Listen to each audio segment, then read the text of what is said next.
जोहार झारखंड। मंच पर आसीन आज के कार्यक्रम की अध्यक्षता कर रहे हिंदुस्तान के आदिवासियों के सबसे बड़े नेता, दबे कुचलों के वंचितों के सबसे बड़े नेता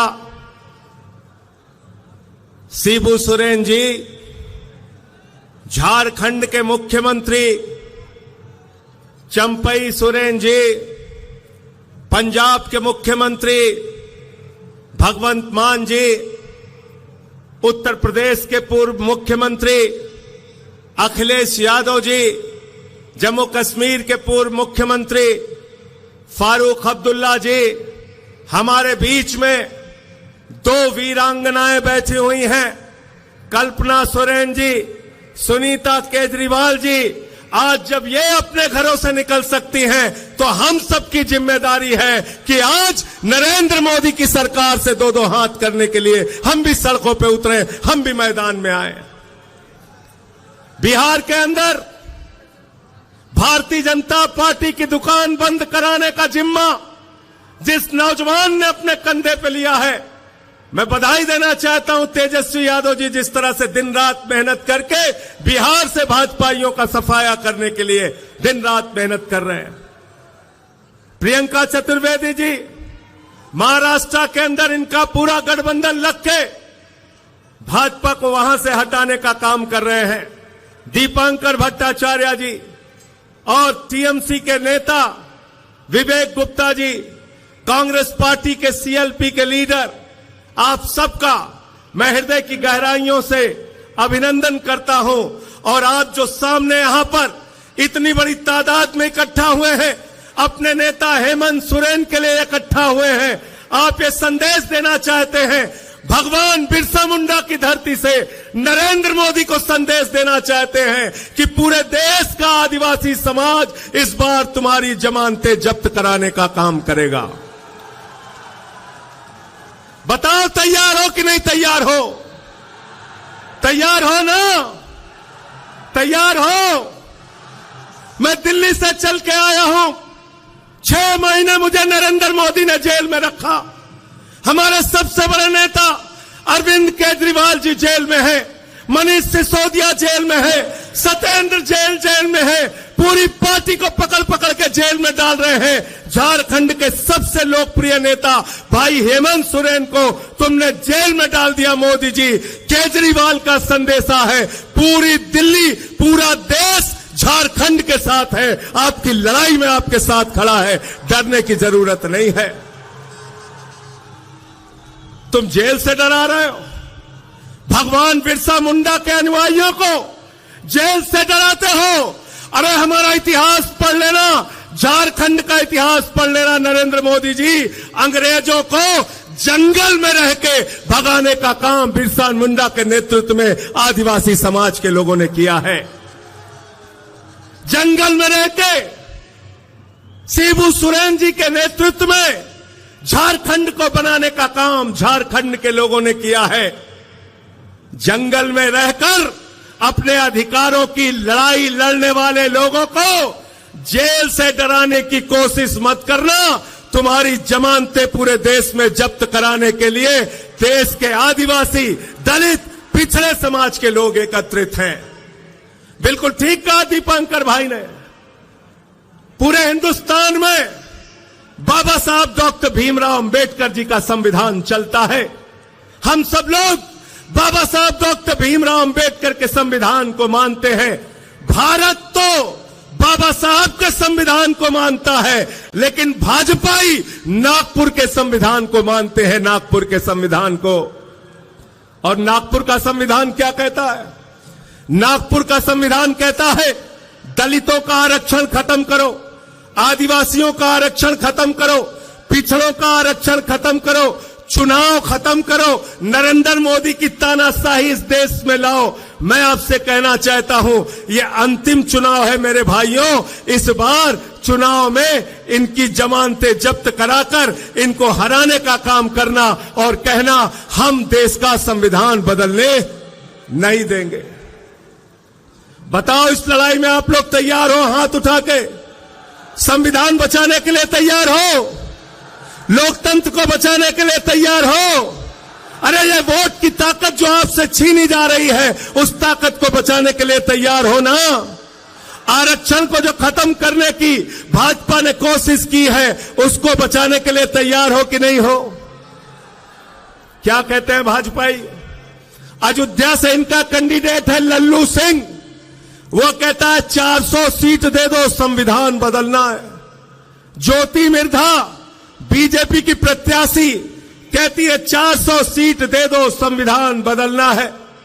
अनंत हेगड़े भारतीय जनता पार्टी की सरकार का पूर्व केंद्रीय मंत्री कहता है 4 सीट दे दो, संविधान बदलना है। अभी अरुण गोविल ने मेरठ में कहा 400 सीट दे दो, संविधान बदलना है। याद रखना, ये संविधान बदलेंगे तो आरक्षण खत्म करेंगे, ये संविधान बदलेंगे तो चुनाव में जो वोट देने की आपकी ताकत है उसको खत्म करेंगे। बिहार में लड़ रहे थे तेजस्वी यादव जी, 2015 के चुनाव का रिकॉर्ड उठा के देख लेना। मोहन भागवत ने कहा था आरक्षण खत्म होना चाहिए। आरएसएस के नेता ने कहा, मोहन वैद्य ने कहा आरक्षण खत्म होना चाहिए। मैं कहना चाहता हूं, जब तक हम लोग इस धरती पर जिंदा हैं, आरक्षण का अधिकार, संविधान का अधिकार हम खत्म होने नहीं देंगे। तैयार होना। भाजपा भ्रष्टाचार के खिलाफ बोलते हैं, नरेंद्र मोदी जी भ्रष्टाचार के खिलाफ बोलते हैं। हेमंत सोरेन जी को झूठे आरोप में जेल में डाल दिया, अरविंद केजरीवाल को झूठे आरोप में जेल में डाल दिया। भ्रष्टाचार के खिलाफ नरेंद्र मोदी जी बोलते हैं, भ्रष्टाचार के खिलाफ भाजपाई बोलते हैं, तो लगता है ओसामा बिन लादेन और डाकू गब्बर सिंह अहिंसा पे उपदेश दे रहा है। ओसामा बिन लादेन और डाकू गब्बर सिंह अहिंसा पे उपदेश दे रहा है। 2014 के बाद इस देश के अंदर एक मोदी वॉशिंग पाउडर निकला है, मोदी वॉशिंग पाउडर। वो चुटकियों में सारे दाग धुल देता है, चुटकियों में सारे दाग धुल देता है।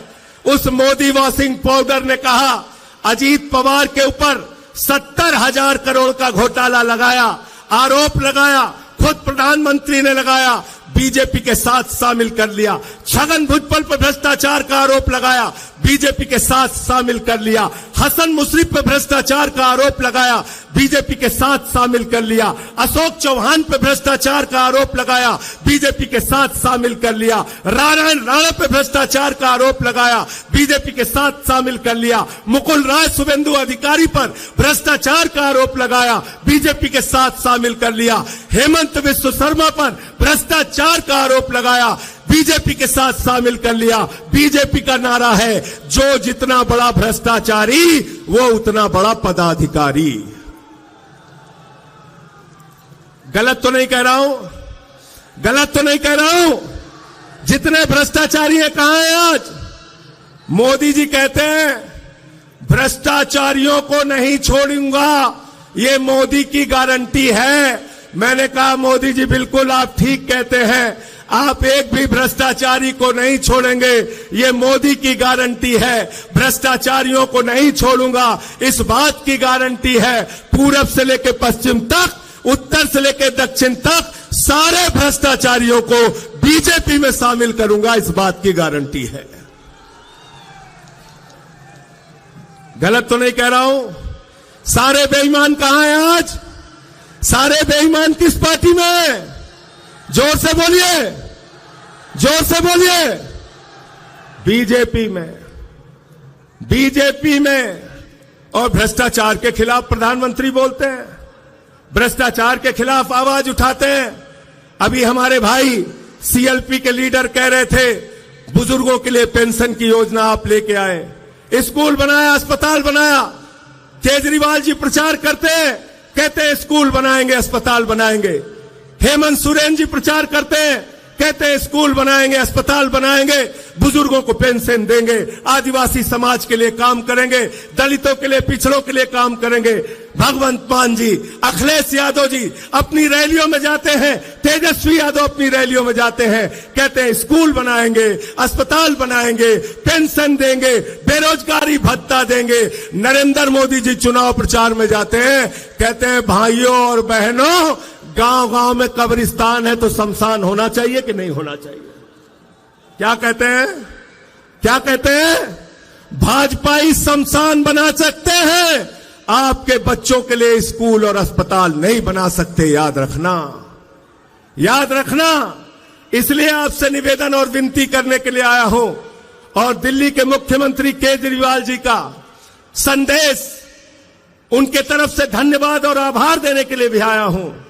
जब कोरोना के समय में दिल्ली के अंदर लोगों की जान जा रही थी, प्रधानमंत्री से हमने कहा ऑक्सीजन दे दो, प्रधानमंत्री जी ने कहा ताली बजाओ कोरोना ठीक हो जाएगा, थाली बजाओ कोरोना ठीक हो जाएगा, दिया जलाओ कोरोना ठीक हो जाएगा। लेकिन आपके झारखंड के मुख्यमंत्री के हम सब लोग एहसानमंद हैं कि झारखंड के मुख्यमंत्री हेमंत सोरेन ने कहा दिल्ली वालों को ऑक्सीजन झारखंड की धरती से जाएगी, हम दिल्ली के लोगों को मरने नहीं देंगे। यह आपका एहसान हम भूले नहीं है। इसलिए आपसे कहना चाहते हैं, इस लड़ाई में हम आपके साथ हैं। हमारी 2 वीरांगनाएं यहां पर बैठी हैं। अरे जब घरों से हमारी माताएं बहनें लड़ने के लिए निकल पड़ी, तो आप बताइए हम क्यों पीछे रहेंगे? पीछे रहेंगे क्या? हम लोग पीछे रहेंगे क्या? सीना तान के आगे बढ़ के इस लड़ाई को लड़ने का काम करेंगे। कई बार भ्रम फैलाने की कोशिश की जाती है, मोदी जी से ज्यादा काबिल नेता कौन है? मोदी जी से ज्यादा काबिल नेता कौन है? मैंने कहा अखिलेश यादव जी, भगवंत मान जी, केजरीवाल जी, या तेजस्वी यादव जी, या दीपांकर भट्टाचार्य जी, किसी से भी पूछ लो, कोई ये नहीं कहेगा कि नाली के गैस से चाय बन सकती है। कहेंगे क्या आप लोग? कहेंगे? कहेंगे? मोदी जी क्या कहते हैं? नाली के गैस से चाय बना लो। बिहार में गए भाषण देने, कहने लगे सिकंदर जब बिहार में आया था तो बिहारियों ने मार के भगाया था, सिकंदर कभी बिहार गया ही नहीं, सिकंदर कभी बिहार गया नहीं।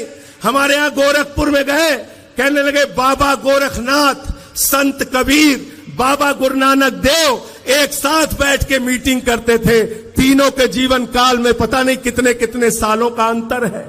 मोदी जी झूठ बोलने की फैक्ट्री है। मैं कहना चाहता हूं, अगर मोदी जी की गारंटी है तो एक ही गारंटी है, झूठ बोलने की गारंटी, और उनकी पार्टी का नाम है भारतीय झूठा पार्टी। 2 करोड़ रोजगार पे झूठ बोला आपसे, किसानों की आय 2 गुना करने पे झूठ बोला आपसे, महंगाई खत्म करने पे झूठ बोला आपसे, आपकी जिंदगी में बदलाव लाने का वादा किया था। कहते थे भाइयों और बहनों, घर से निकलना तो गैस का सिलेंडर देखकर निकलना। मैं संजय सिंह झारखंड के लोगों आपसे कहने के लिए आया हूं, जब अपना वोट देने के लिए जाना तो घर का सिलेंडर भी देख के निकलना, और जो मोटरसाइकिल है जिसमें 120 रुपए लीटर पेट्रोल भरवाया है उसको भी देख के निकलना। सिंचाई के लिए जो टेबल इस्तेमाल करते हो जिसमें 100 रुपए का डीजल तुमने प्रति लीटर भरवाया है उसको भी देख के निकलना। अरे सरसों के तेल का डिब्बा भी लेकर निकलना जिसमें 250 रुपए लीटर तुमने सरसों का तेल खरीदा है। महंगाई आसमान पे पहुंचा दी, बेरोजगारी आसमान पे पहुंचा दी। आपसे कहते हैं, हिंदुस्तान के 82 करोड़ लोगों से कहते हैं 5 किलो राशन पे जिंदा रहो, 5 किलो राशन पे जिंदा रहो, और अपने दोस्त अडानी को पूरा हिंदुस्तान नीलाम कर रहे हैं। कर रहे हैं कि नहीं कर रहे हैं? झारखंड की बिजली किसको जा रही है भाई? किसको जा रही है झारखंड की बिजली? बांग्लादेश को। किसको जा रही है? झारखंड की अडानी की बिजली जा रही है बांग्लादेश को। आपसे कहते हैं बांग्लादेशियों को भगाना है, और अडानी को कहते हैं बांग्लादेशियों को बिजली पहुंचाना है, बिजली पहुंचाना है। 2.5 लाख करोड़ का कर्जा अडानी को, सेल अडानी को, रेल अडानी को, बिजली अडानी को, पानी अडानी को, कोयला अडानी को, गैस अडानी को, पोर्ट अडानी को, एयरपोर्ट अडानी को, पूरा हिंदुस्तान अडानी को, और नौजवान के हाथ में 4 साल की नौकरी, अग्निवीर योजना की नौकरी। हिंदुस्तान के अंदर आप देश की जनता को बेवकूफ बनाना चाहते हैं। नरेंद्र मोदी जी, यहां पर बैठे हुए लोग, इंडिया गठबंधन के लोग इंडिया के लिए काम करेंगे, और नरेंद्र मोदी और उनकी पार्टी अडानी के लिए काम करेगी। याद रखना, अडानी के लिए काम करेगी। और इसलिए आपसे हाथ जोड़कर विनती करने के लिए आया हूं, निवेदन करने के लिए आया हूं। वोट देने के लिए जाना तो हेमंत सोरेन जी का चेहरा याद करके जाना, जिस तरह से उनके ऊपर अत्याचार किया गया। कल्पना सोरेन जी यहां पर बैठी हैं, सुनीता केजरीवाल जी बैठी हैं, जिस तरह से केजरीवाल जी के ऊपर अत्याचार किया गया। आज उनको जेल में रखा गया है, उनको इंसुलिन की दवा नहीं दी जा रही है। जो आदमी दिल्ली के लोगों के लिए दवा का इंतजाम करता है, आज उसको दवा नहीं दी जा रही है, इंसुलिन नहीं दी जा रही है। इस कदर अत्याचार, इस कदर जुल्म, इस तरह से तानाशाही, और देश में कहते हो 400 पार, 400 पार, अंतिम में 400 पार की हकीकत बता के अपनी बात को खत्म करूंगा। पिछले 10 साल में ऐसे झूठे नारे देके आपको गुमराह करने का काम बीजेपी वालों ने किया। बंगाल में गए, बोले 200 पार, 200 पार, 200 पार, आई वहां पे 77 सीट। दिल्ली में गए, कहने लगे 45 पार, 45 पार, 45 पार, आई वहां पर 8 सीट। झारखंड में आए, बोले 65 पार, 65 पार, 65 पार, यहां पे इनकी 20-23 सीट आई। हरियाणा में गए, बोले 75 पार, 75 पार, 75 पार, आई वहां पर 40 सीट। मिजोरम में गए, बोले 21 पार, 21 पार, 21 पार, आई वहां पर 1 सीट। ये 400 पार का नारा फर्जी नारा है। इस बार इनको कहना है तड़ी पार, तड़ी पार, तड़ी पार। 400 पार को क्या कहना है आपको? क्या कहना है? क्या कहना है? क्या कहना है? तड़ी पार। इनको तड़ी पार कर देना आपकी। आप सबको सर झुका के नमन करता हूं। इतने उत्साह के साथ अपने नेता के लिए आप यहां इकट्ठा हुए हैं। बड़े अफसोस की बात है, ये 2 कुर्सियां यहां पे खाली हैं, लेकिन 4 जून के बाद ये 2 कुर्सियां भरी हुई आपको मिलेंगी। दोनों नेता हेमंत सोरेन जी, अरविंद केजरीवाल जी बाहर होंगे, और देश के अंदर 4 जून को बदलाव होगा। इंडिया गठबंधन की सरकार बनेगी, और भाजपाइयों का पूरे देश से सफाया होगा। ये संदेश पूरे देश में बताइए, पूरे देश में पहुंचाइए। अखिलेश यादव जी ने उत्तर प्रदेश में पीडीए का नारा दिया है। पिछड़ा, दलित, आदिवासी, अल्पसंख्यक सारे लोग इकट्ठा होकर इनको हराने का काम करेंगे। और ये तो किसी के भी सगे नहीं है, किसी के भी सगे नहीं है। आपने देखा क्षत्रिय समाज के लिए कैसी टिप्पणी की।